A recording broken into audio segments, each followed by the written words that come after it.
Bonjour à tout le monde, bienvenue à vous sur LLU TV. Laisse pousser tes ailes, fais briller ton soleil.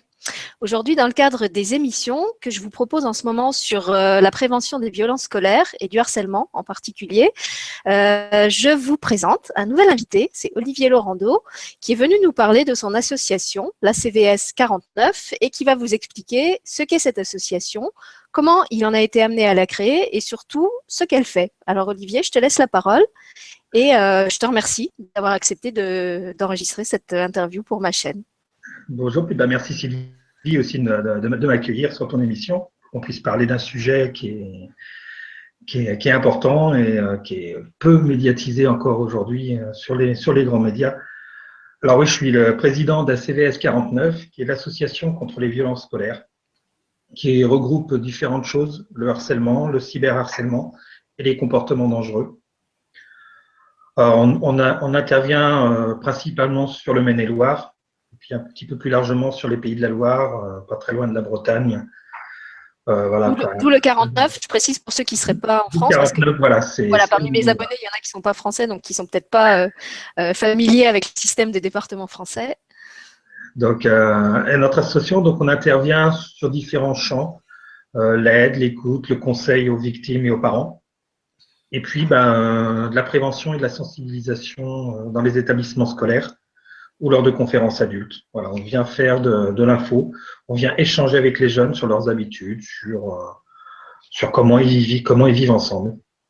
Et Alors, puis, quand tu dis les jeunes, c'est au sens large, puisque tu me disais que vous intervenez du CE2 à jusqu'après le BTS, c'est ça? oui, alors pour l'instant, à partir du CE2, peut-être qu'à la rentrée, on interviendra avant, parce qu'on est en train d'essayer de créer un module sur les grandes sections et les primaires CE1. Et là, ça amène une autre pédagogie, mais c'est vrai qu'on intervient pour l'instant dès le CE2, parce qu'on s'est aperçu, voilà, c'est à ce moment-là que les dynamiques de non-respect de règles de vie en commun apparaissent, donc avec le langage, avec les coups. Et puis, nous, on a créé cette association pas par envie et par désir, mais un peu comme une bouée de sauvetage. Par besoin, en fait. Par besoin, oui. Mais nous, c'était notre bouée de sauvetage parce qu'on coulait à cause du harcèlement. Avec mon épouse, on a vécu le harcèlement que notre fils a subi et on l'a subi en même temps. La famille vit avec le harcèlement. On mange, on dort, on respire harcèlement pendant toute cette période. Ça a duré à peu près une dizaine d'années. Ça a été progressif, avec des années collège un peu catastrophiques. Puis Florian, malheureusement, tout ce qu'il a subi, avec une agression physique très violente, a fait une tentative de suicide. Ce qui, pour nous, a fait un premier arrêt de notre vie, entre guillemets, puisque depuis février 2012, on regarde toujours derrière, on regarde sous le lit s'il n'y a pas des cordes, on regarde s'il va bien. Voilà, on reste encore plus vigilant et avec cette peur, cette boule au ventre. Et voilà, ce 4 février 2012, c'est une date, moi, qui restera ancrée. C'est le jour où il a annoncé à l'hôpital qu'il avait voulu se suicider. Donc, ça a été dur, hein, ça a été dur à vivre. Et, d'ailleurs, il nous a fallu un peu de temps pour nous reconstruire. Et le temps, on l'a trouvé sur les réseaux sociaux, parce qu'on a mis des messages sur Facebook. On a demandé, voilà, est-ce que les gens avaient connu la même situation? Qu'est-ce qu'ils avaient fait? Et on a eu plus d'une centaine de retours de messages nous indiquant qu'en fin de compte, les gens vivaient la même chose que nous. Pas d'aide, pas d'écoute. On nous mettait encore plus la tête sous l'eau. Voilà, quand on manque de respiration, allez hop, on nous enfonce encore plus. On s'est dit, c'est pas possible, il doit bien exister quelque chose. Et en 2012, c'est vrai que ça commençait, on en parlait depuis 2010, du harcèlement au niveau des ministères. Et il a fallu attendre septembre 2012 pour avoir cette première campagne, mais nous, on n'entendait rien et le mot harcèlement, on nous a toujours dit que c'était de notre faute, on victimisait notre fils et que c'était nous les responsables que notre fils n'était pas bien. Donc c'est vrai que c'était de notre faute s'il a voulu se suicider. Donc c'est bien, c'est toujours ce qui est dit au niveau des parents, donc c'est dur à comprendre. Puis il nous a fallu un peu de rencontrer des gens, de rencontrer physiquement, de rencontrer sur les réseaux sociaux. Puis on a mis, comme je te disais tout à l'heure, on a mis 9 mois, à peu près le temps d'une grossesse pour faire ce projet d'association. Et en mai 2013, on a ouvert à CVS. Comme pour nous, réponse à ce qu'on n'avait pas eu la chance d'avoir une main tendue. Donc c'est un peu, c'est notre logo, c'est deux mains, une main d'adulte qui se tend vers une main de jeunes enfants. Donc voilà, c'est ça aussi, c'est de symboliser qu'on peut s'aider en tendant une main. Ou les deux. Donc, je sais pas, on a une petite coupure. Ah oui. Je sais pas ce qui s'est passé. Est-ce que tu veux qu'on reprenne du début ou est-ce que tu veux reprendre le fil où on en était? On peut reprendre le fil où on en était. En fait, je sais pas à quel moment ça a coupé exactement. Tu parlais de votre isolement, du fait que vous aviez mis un truc sur les réseaux sociaux. On avait, oui, qu'on avait besoin d'écoute et qu'on avait besoin de se sentir rassuré sur ce qu'on avait vécu. Et On soutenu, n'était pas puisque tout tu disais seul. qu'en fait, vous n'aviez pas du tout de soutien, qu'on vous renvoyait la balle, en fait, en disant que c'était de votre responsabilité, ce Oui, qui était arrivé. on victimisait notre fils et c'était de notre faute. Donc, Ça, c'est pas quand même facile. assez énorme, quoi, de voir, comme tu dis, qu'il y a des gens qui sont en détresse et que non seulement on les aide pas, mais qu'en plus, on les, bah, comme tu disais, on les enfonce encore plus en, en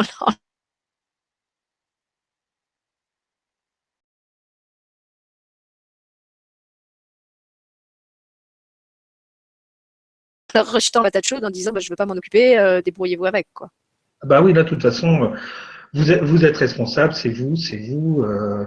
On vient se plaindre, mais vous venez trop vous plaindre, arrêtez. Vous écrivez des courriers, mais vous en écrivez partout, vous savez plus à qui parler. Donc vous vous retrouvez encore plus isolé. Donc c'est vrai que c'est ça qui est difficile. Puis on voit la détresse de son enfant, et nous, au bout d'un moment, il nous en parlait un peu moins parce que il voyait que rien changeait. Donc ça, c'était compliqué. Ça a Mais été ça, très compliqué. je trouve que c'est important que tu en parles parce qu'effectivement, dans les témoignages que j'ai enregistrés jusqu'ici, il y a eu beaucoup de parents, je pense à Kevin Marchand, justement, dont le fils s'est suicidé après 2 années de harcèlement, qui disait, nous, on n'a rien vu venir. Le changement de notre enfant, on l'a pas perçu.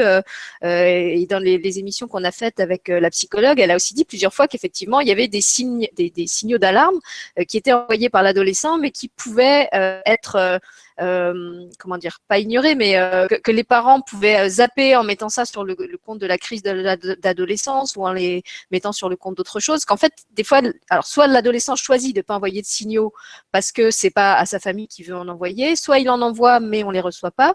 Et toi, tu dis que quand même vous étiez avec lui, vous étiez derrière lui, vous savez qu'il était harcelé. Je suppose que vous avez essayé de lui apporter tout le soutien que vous pouviez. Et malgré ça, ça a été de pire en pire jusqu'au suicide quand même. On l'a accompagné, on savait, on le voyait, il avait des tics, alors des tics sur le visage, et plus il avait de tics, plus on savait que ça n'allait pas. Donc on voyait au niveau des résultats scolaires, même si ça n'a jamais été un premier de la classe, il était toujours au milieu de la classe. Donc, mais on le sentait, mais les filles ne nous en parlaient pas. Donc on se disait, bon, c'est peut-être autre chose. Voilà. Et c'est vrai que c'est pas qu'on se mettait des œillères, mais il y a des choses qu'on prenait pour acquis. On s'est dit, bon, bah tiens, ça doit aller mieux, puisqu'il ne nous en parle pas, alors que non, c'était encore pire. Il s'est fait du mal, s'est scarifié, il avait déjà pris des médicaments quelques années auparavant. Ça, on l'a appris il y a quelques temps, on l'a appris l'année dernière, donc c'est vrai que ça a été dur. Il y a des choses qu'on n'a pas vues. Et moi, sa tentative de suicide, je ne l'ai pas vue, alors que on avait tout sous les yeux. Ses cordes étaient sous son. Il faisait du karaté, il avait attaché ses ceintures de karaté. Ou est-ce qu'on l'a pas voulu le voir, je ne sais pas. Mais c'est vrai que la psychologue qu'on avait vue nous avait dit, on ne va pas tout voir. Et ça, moi, je m'en veux. C'est quelque chose, je me dis, j'ai pas pu le protéger, je l'ai pas protégé à 100% comme j'aurais pu. Donc ça, Non, c'est je sais triste. que la psychologue, effectivement, qui est intervenue dans 2, je crois, émissions qu'on a faites sur le harcèlement, a bien insisté là-dessus en disant qu'il fallait déculpabiliser les parents, même si j'imagine que c'est pas facile et qu'effectivement on doit se sentir responsable et très coupable, que effectivement souvent les parents jouaient leur rôle de parents et que s'ils n'avaient pas perçu les signaux de détresse, c'était soit parce que l'ado avait choisi de les cacher, soit parce que c'était, comme je le disais, ça a été masqué par autre chose, mais que la plupart du temps, les parents n'étaient pas en cause. C'était pas des familles où les parents n'étaient pas à l'écoute ou étaient trop pris par leurs activités, laissaient leurs enfants un peu livrés à eux-mêmes. Au contraire, c'est même arrivé dans des familles très unies où il y avait des enfants qui avaient des bonnes relations avec leurs parents. Donc, faut pas se dire que quand ça arrive dans une famille et qu'on n'a pas vu, c'est parce qu'on a été un mauvais parent. Je crois que c'est pas du tout ça le. C'est pas ça l'explication, en fait. On a bien vu que le harcèlement, il pouvait toucher n'importe qui, n'importe quand, que ça se déclenchait sur n'importe quoi. Ça dure pour certains très longtemps, pour d'autres pas longtemps. On ne sait pas pourquoi non plus. En fait, il y a plein de choses sur lesquelles on n'a pas le contrôle. Et je crois que c'est en tant que parent, il ne faut pas se jeter la pierre et aggraver encore plus le mal-être qu'on a déjà en se disant que c'est de notre faute. Comme on a fait ce travail là depuis, c'est vrai que de se dire, on s'est déculpabilisé un petit peu. Mais c'est vrai qu'au démarrage, en plus, on nous culpabilise tout le temps. L'extérieur nous culpabilise. Donc c'est vrai que on va commencer à y croire. Ben oui. Donc nous, l'association nous a permis de guérir, nous a permis d'avancer aussi. Ça a été aussi une thérapie. Mais ce que je dis aux parents, moi, à l'heure d'aujourd'hui, qu'on peut aider, la thérapie doit démarrer aussi dès le début. Et on demande souvent aux victimes d'être suivies par un pédopsychiatre. Les parents, ils devraient être aussi suivis par un psychologue pour évacuer tout ça, parce qu'on peut pas stocker tout ça pendant longtemps. Et moi, je m'en suis aperçu puisque j'ai craqué l'année dernière, 4 ans après, et qu'il avait fallu que ça sorte. Voilà. Donc c'est tout ça, on le vit, on le garde, on se croit fort, et non, on n'est pas fort, Oui, et parce que on veut comme être tu le fort disais, devant nos enfants. l'enfant est impacté, mais tout l'entourage est impacté, les parents, les amis, les frères et sœurs quand il y en a, de près ou de loin. En fait, cette violence qui touche un membre, on est tous solidaires justement, donc que ça soit consciemment ou inconsciemment, elle va toucher aussi les autres membres autour. Et c'est vrai que si la personne qui a le plus besoin d'être soutenue et d'être aidée, c'est avant tout la victime, les proches, ils ont aussi besoin d'être aidés parce que ils sont eux-mêmes quelquefois démunis, en détresse, avec des paquets d'émotions énormes à gérer, plus tout le côté pratique, quoi, les dépôts de plainte, les démarches juridiques, donc voilà, faut faire face à tout ça, et c'est vrai que ça demande quand même soit une sacrée solidité intérieure, soit de l'aide si on n'a pas cette solidité en soi. Et ce que je trouve beau dans ton parcours, puisque tu m'en parlais un petit peu hors caméra, c'est que dans le cas de votre famille, c'est vraiment toute la famille qui a fait corps et qui s'est reconstruite, comme tu le disais, à travers ce projet d'association que vous avez mené, d'abord ta femme et toi, si j'ai bien compris, et puis aussi maintenant ton fils, et que du coup tout le monde a trouvé sa place et a trouvé son espace de résilience à travers cette association que vous avez montée ensemble. Oui, tout à fait. Donc, avec mon épouse, Aline, on a monté cette association. Elle me soutient, elle, vraiment. Alors, d'abord au niveau logistique, au niveau administratif, mais à côté de ça, c'est le soutien moral qui fait que, comme je disais, c'est la petite voix qui dit tiens, faut faire ci, il faut faire ça, qui redonne un peu le courage et le moral. Puis derrière, il y a Florian, voilà, qui lui a souhaité aussi s'engager dans l'association.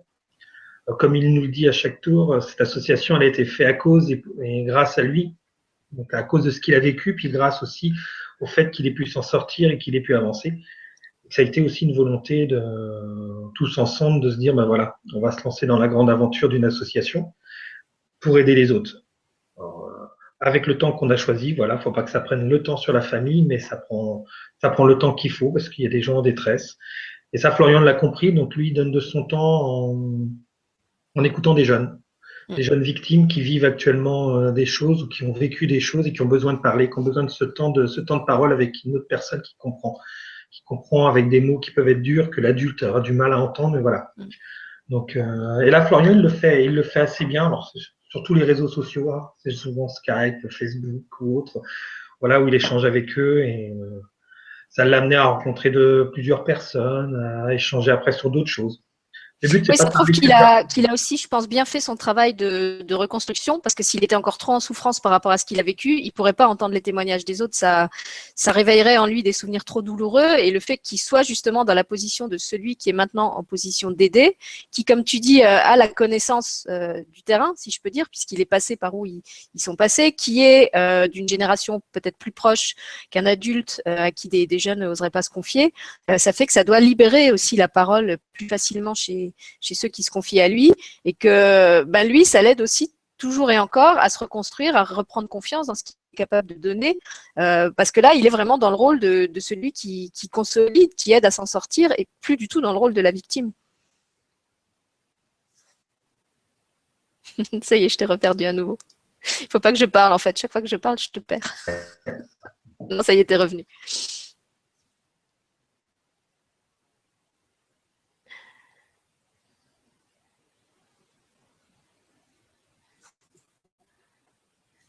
t'entends plus à nouveau.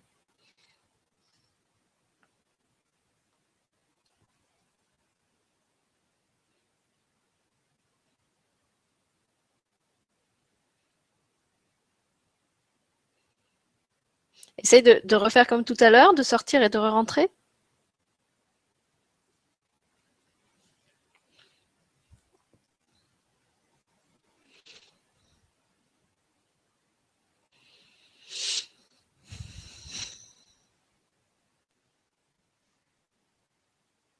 Bon, c'est mieux. Ouais, c'est bien. Ouais, je sais pas, il doit y avoir un problème de connexion chez toi. Il y a des fois, ça saute. Bon, alors je me tais maintenant. Je pose des questions. Non, mais comme tu disais, ça l'a reconstruire, ça l'a aidé à se reconstruire. Il y a eu différentes étapes dans sa reconstruction. Rapidement, quand il a souhaité revenir, après sa tentative de suicide, il a souhaité revenir à l'école et qu'il a pu parler aussi devant sa classe pour demander qu'on le laisse tranquille. Ça, c'est la première démarche qu'il ait pu faire. Et les autres démarches qu'il a faites, c'est de réussir tous les examens qu'il a passés. Il a réussi son brevet des collèges, un BEP, son bac pro. Donc, son seul échec, on va dire, c'est ne pas avoir été au bout du BTS qu'il a démarré. Donc, ça, pour lui, c'est un échec. Je me dis qu'à 19 ans, il n'y a pas d'échec quand on n'a jamais redoublé. Et que là, dans sa phase de reconstruction, outre le fait d'aider les jeunes, c'est qu'il prépare un concours de gendarmerie. Et que là, de victime, il va passer de l'autre côté. Donc, son but, c'est pas de punir, mais c'est plutôt de faire par la parole, par l'échange, essayer de changer les mentalités. Donc voilà, ce statut de victime, lui, il est loin derrière. Il a pu se reconstruire, il a fait des démarches vers les médias, il a fait des articles dans des médias nationaux, mais lui, ça a été sa démarche aussi de pouvoir parler, et ça, c'est important. Il fait de temps en temps des témoignages, il vient avec nous de temps en temps quand on fait des conférences adultes où il donne son témoignage. Voilà, là, c'est vivant, c'est un jeune qui parle et il parle avec ses mots. Donc ça, c'est important. Il parle avec ses mots et il parle avec son expérience aussi. Oui, son expérience, son cœur, ses mots, et des fois, ça peut être cru, des fois les gens, il peut y avoir une certaine violence, mais c'est du vécu, c'est des choses. Et c'est vrai que ça amène du concret sur ce que les gens peuvent imaginer. Oh, c'est de la moquerie, c'est qu'un petit surnom, c'est une petite tape derrière la tête. Ouais, mais subissez ça pendant X temps, on verrait. Au bout d'un moment. C'est cette force du témoignage vécu, du témoignage authentique. C'est comme quand tu fais une leçon d'histoire et qu'à côté, tu fais intervenir des anciens résistants ou des anciens combattants dans une école.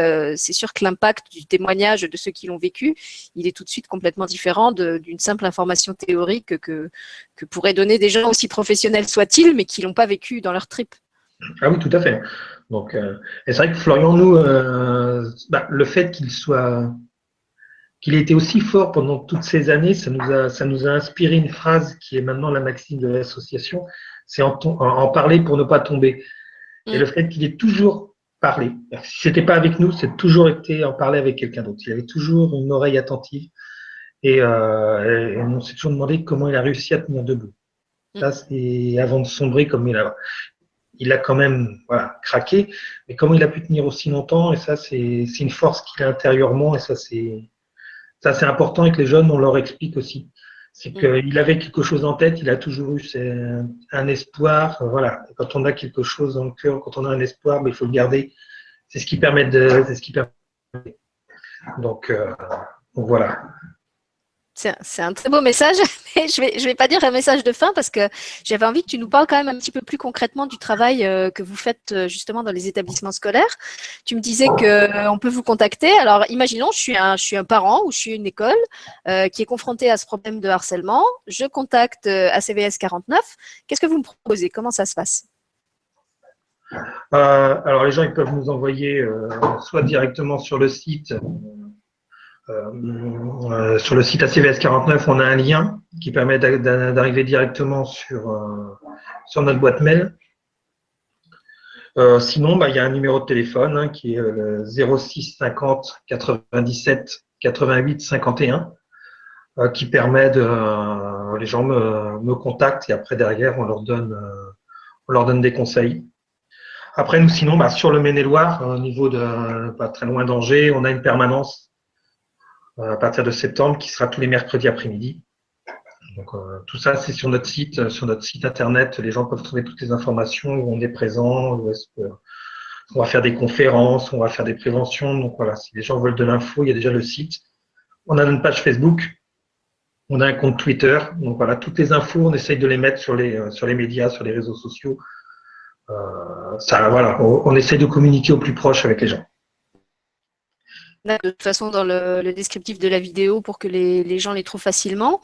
Et puis tu m'expliquais aussi qu'en fait, vous n'avez pas d'intervention type puisque tout ce que vous faites est vraiment ciblé en fonction des besoins, déjà en fonction de l'âge des enfants qui sont concernés, que vous faites aussi des interventions ponctuelles, par exemple que sur le cyberharcèlement, que sur certains types de violences. En fait, c'est vraiment à la demande, si j'ai bien compris, que vous vous adaptez vos interventions.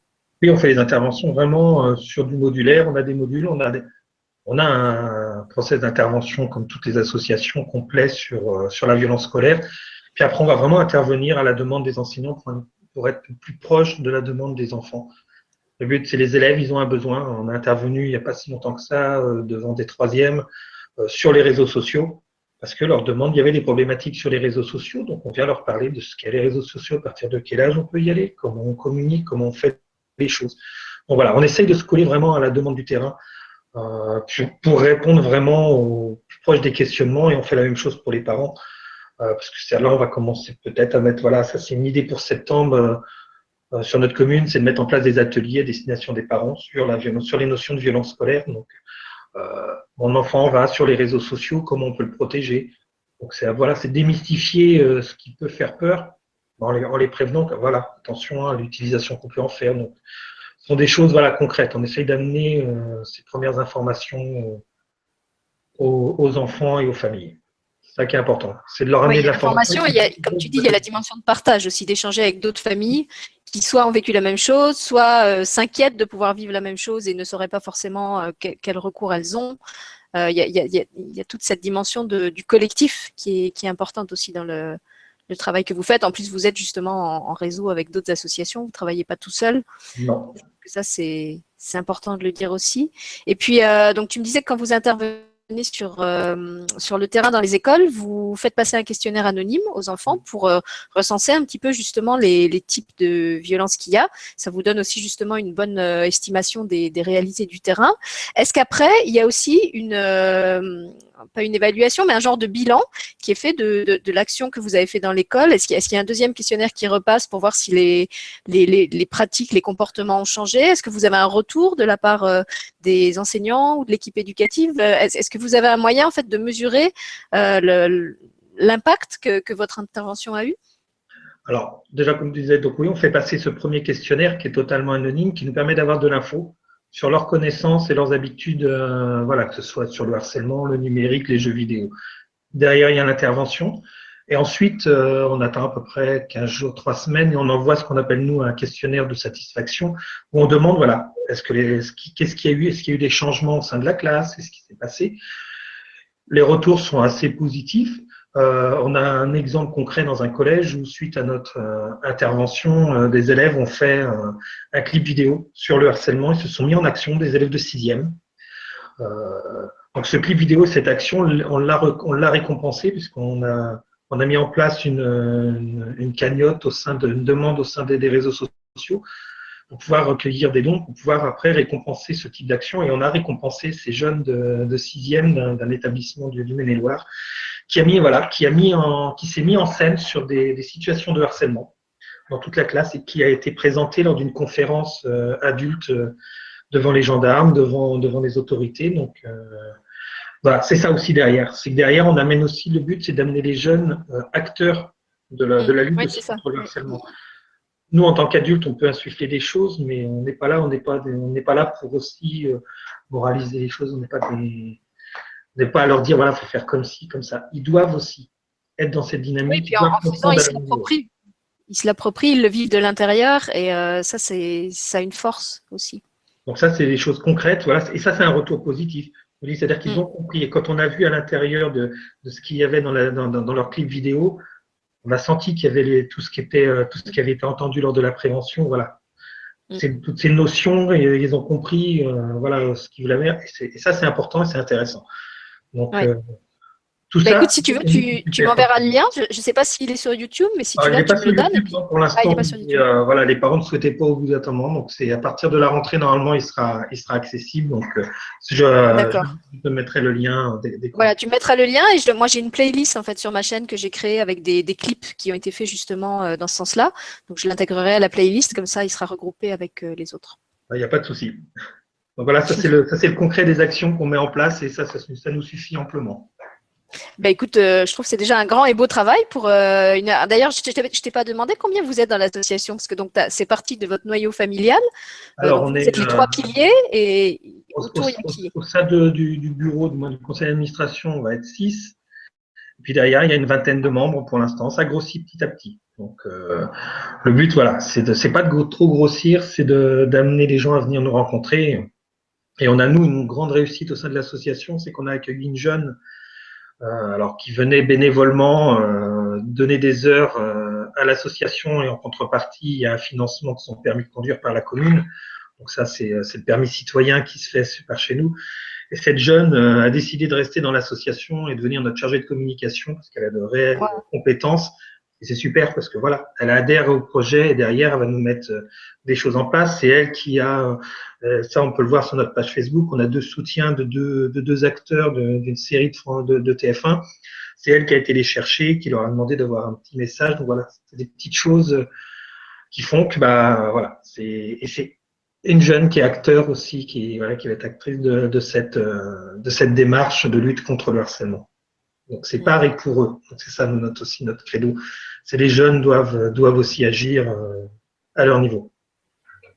Eh ben, écoute, je te remercie. Moi, je suis vraiment, encore une fois, éblouie par le travail que font tous ces gens qui auraient pu ou rester enfermés dans leur rôle de victime, ou se dire maintenant j'en suis sortie et ces derniers mois, donc tant mieux pour ma pomme et tant pis pour ceux qui le vivent ensemble, et qui non, font le choix d'aller, comme tu disais, tendre la main aux autres, voire une main, voire les deux, voire plus quand on est un collectif. Et je trouve que c'est un très beau message d'espoir que vous apportez à travers cette association, votre témoignage d'abord de ce que vous avez vécu et ce que vous en avez fait pour vous et pour les autres. Donc je te remercie d'avoir donné ce témoignage à ma chaîne et j'espère que ça tendra des mains à nouveau vers d'autres familles, enfants ou associations qui sont dans la même situation, qui peut-être ont envie de se regrouper, se fédérer pour unir leurs forces avec d'autres qui sont dans le même cas. Et donc voilà, encore une fois, merci à toi d'avoir enregistré cet entretien avec moi. Bah, je te remercie de m'avoir fait participer aussi. Et je voudrais juste que tu redises le beau slogan de votre association parce que je le trouve très beau. Et maintenant, on est à la fin. Alors, si tu veux bien le redire encore une fois. Alors la maxime de l'association, c'est en parler pour ne pas tomber. Voilà. Donc, si vous êtes dans ce cas-là, parlez-en pour ne pas tomber. Cherchez des interlocuteurs, que ce soit Olivier ou que ce soit d'autres. Il y en a plein. Cherchez. En général, quand on cherche, on finit par trouver. Tout à fait. Merci Olivier. Merci. Au revoir.